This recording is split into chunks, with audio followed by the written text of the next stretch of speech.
कोलकाता इथं महिला प्रशिक्षणार्थी डॉक्टरवर बलात्कार करून तिची निर्घृणपणे हत्या केल्याच्या घटनेमुळे देश हादरून गेलाय। देशभरातून या घटनेचा तीव्र शब्दामध्ये निषेध केला जातोय। या घटनेच्या निषेधार्थ आज कोल्हापुरातील सर्व वैद्यकीय संघटना, खासगी तसंच सरकारी डॉक्टर्स आणि विद्यार्थ्यांच्या वतीनं छत्रपती प्रमिलाराजे रुग्णालय ते ताराराणी चौक असा निषेध मोर्चा आयोजित केला। 9:30च्या सुमारास या मोर्चाला सुरुवात झाली।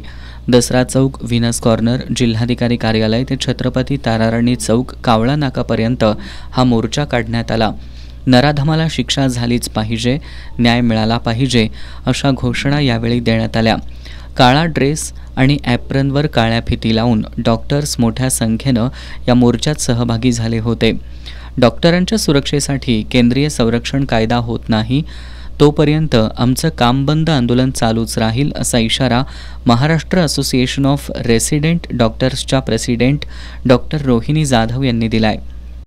अभया जे आरजीकर मेडिकल कॉलेज, आम्ही नाम नाही घेत आहे पण तिला आम्ही अभया म्हणतो आहे की तिला न्याय मिळावा, तिला लवकरात लवकर न्याय मिळावा। आठवडाभर होऊन झालेला आहे पण आतापर्यंत काही निकाल लागलेला नाही आहे। त्या नराधमाला आताही काही शिक्षा मिळाली नाही आहे। Plus central health care protection act जे डॉक्टरांसाठी लवकरात लवकर लागू व्हायला पाहिजे। सेंट्रल गव्हर्नमेंटकडून हीच मागणी आहे आमची। जोपर्यंत हे मागण्या आमची होत नाही पूर्ण तोपर्यंत आमची हे काम बंद आंदोलन ही चालूच राहील। या घटनेमुळे महिलांच्या सुरक्षेचा प्रश्न ऐरणीवर आलाय। कोलकाता घटनेतील आरोपींना कठोर शिक्षा देऊन पीडितेला न्याय द्यावा अशी मागणी करण्यात आली। डॉक्टरांची सुरक्षा हा फार ऐरणीवरचा विषय आहे आणि सरकारने ह्यात लक्ष घालून ह्या डॉक्टरांना, जे रेसिडेंट डॉक्टर आहेत गव्हर्नमेंट हॉस्पिटलमध्ये, त्यांना सुरक्षा पुरवणं हे खूप मोठी गरज आहे। ते जर असुरक्षित राहिले तर समाजाचं आरोग्यच धोक्यात आहे। त्यामुळं हा मोठा इश्यू आहे। याचा आम्ही झालेल्या गोष्टीचा माणुसकीला काळीमा फासणारी ही गोष्ट होती, याचा आम्ही पूर्णपणे निषेध करतो।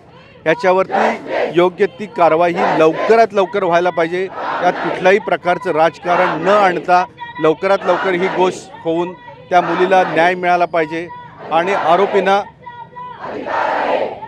कठोरातली कठोर शिक्षा होणं खूप गरजेचं आहे। यासाठीच हा मोर्चा। फक्त मुलींना शिकवा, मोठं करा नाही, पण त्यांच्या सुरक्षेची हमी कोण घेणार? हे आणि असं घाणेरडं कृत्य करणाऱ्यांना शिक्षा कधी होणार? फास्टॅग कोर्ट नावाला आहे, कधी फास्टॅग झाला आहे मला सांगा की? जे हाथरस झालं, जे म्हणजे बरेच जे बलात्कार झाले त्याचं कुठंतरी अजून तर निकाल प्रॉपर लागला आहे का? प्रत्येक गोष्टीसाठी वेळ काढूपणा आणि राजकारणमध्ये घ्यायचं। खरं तर न्याय मिळायलाच पाहिजे आणि नराधमाला अशी शिक्षा मिळायला पाहिजे की पुन्हा असं कधीच कुणी करता कामा नये। हेच त्याच्यासाठी योग्य ठरणार आहे। राक्षसी कृत्य जे झालेलं आहे ते असं होऊ नये परत कुणासोबतच। त्यासाठी आम्ही मागणी करतोय की त्या ॲक्यूजला फाशी द्यावी, शिक्षा द्यावी चांगलीच, आणि लोकांना कळावं की हे अशी कृत्य इथून पुढे कुणासोबतच चालणार नाहीत। मुलींना शिकवलं पाहिजे। मुली मोठ्या एवढं शिकून जर अशी त्यांना मृत्यू आली तर हे खूपच वाईट घटना आहे आणि सगळ्यांनीच या विरुद्ध प्रोटेस्ट केला पाहिजे।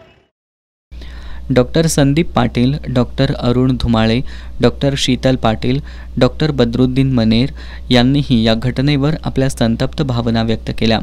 मोर्चात Maharashtra association of resident doctors, Kolhapur medical association, NIMA, निहा, जीपी असोसिएशन, अखिल भारतीय आयुर्वेद महासंमेलन यांच्यासह कोल्हापुरातील सर्व वैद्यकीय संघटना, खासगी तसंच सरकारी डॉक्टर्स आणि विद्यार्थी मोठ्या संख्येने सहभागी झाले होते।